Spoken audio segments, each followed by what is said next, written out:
నార్కల్ జిల్లా కేంద్రంలోని బీఆర్ఎస్ నాయకులు ఆందోళన చేపట్టారు. శనివారం అంబేద్కర్ చౌరస్తా నుండి ధర్నా చేస్తూ నిరసన కార్యక్రమం చేపట్టారు. అనంతరం కాంగ్రెస్ కు వ్యతిరేకంగా నినాదాలు చేస్తూ సీఎం దిష్టిబొమ్మను దహనం చేయడం జరిగింది.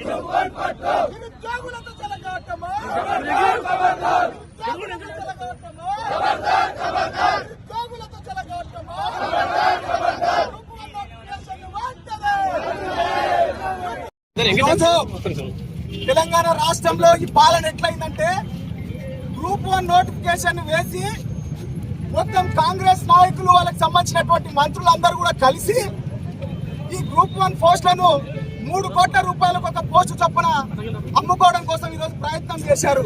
అందులో భాగంగానే ఈ నోటిఫికేషన్ వెంటనే విడుదలైన వెంటనే ఆ పరీక్షా సెంటర్లు ఏవైతున్నాయో ఆ 2 సెంటర్లలో మొత్తం అభ్యర్థులకు వీళ్ళ క్వశ్చన్ పేపర్ను ముందే అమ్ముకొని 3 కోట్ల రూపాయలకు అమ్ముకొని ఈరోజు కేవలం 2 సెంటర్లకు సంబంధించినటువంటి వాళ్ళు 1700 మంది కేవలం ఆ 2 సెంటర్లకు సంబంధించినటువంటి వాళ్ళే ఈరోజు మెరిట్ లిస్ట్ లో టాప్ పొజిషన్ లో ఉండడం జరిగింది. ఈ రోజు మేము దీన్ని బట్టి చూస్తూ ఉంటే తక్షణమే క్లియర్ గా అర్థమవుతా ఉంది ఏ రకంగా వీళ్ళు అమ్ముకున్నారో. దీని అన్నిటిని కూడా ఈ నిరుద్యోగులకు వెళ్ళి అదేవిధంగా బీఆర్ఎస్ పార్టీ పక్షాన మా నాయకులందరూ కూడా ఈ రోజు హైకోర్టుకు తీసుకెళ్తే దీంట్లో క్లియర్ గా ఈ రోజు ఈ నోటిఫికేషన్ల అవకతవకలు జరిగినాయని ఈ రోజు కోర్టు కూడా సూచించడం జరిగింది. కోర్టు కూడా ఈ రోజు రీవాల్యుయేషన్ చేయాలనేసి ఈ రోజు మన టీఎస్పీఎస్ సంబంధించినటువంటి పబ్లిక్ సర్వీస్ కమిషన్ కూడా ఈ రోజు వాళ్ళు ఇన్స్ట్రక్షన్స్ ఇవ్వడం జరిగింది.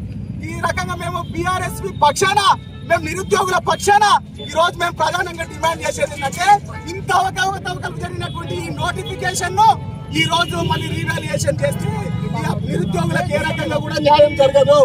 కావున తక్షణమే మా పక్షాన మేము డిమాండ్ చేసేది ఏంటంటే ఈ రోజు ఈ గ్రూప్ 1 నోటిఫికేషన్ వెంటనే రద్దు చేయాలి. వెంటనే దీనిపైన విచారణ చేసడం కోసం ఒక కమిషన్ ఏర్పాటు చేసి ఈ రోజు వెంటనే విచారణ చేపట్టి నిరుద్యోగులకు న్యాయం జరిగేలా చేయాలనేసి మేము ప్రభుత్వాన్ని మా బీఆర్ఎస్ పక్షాన మేము డిమాండ్ చేస్తా ఉన్నాం.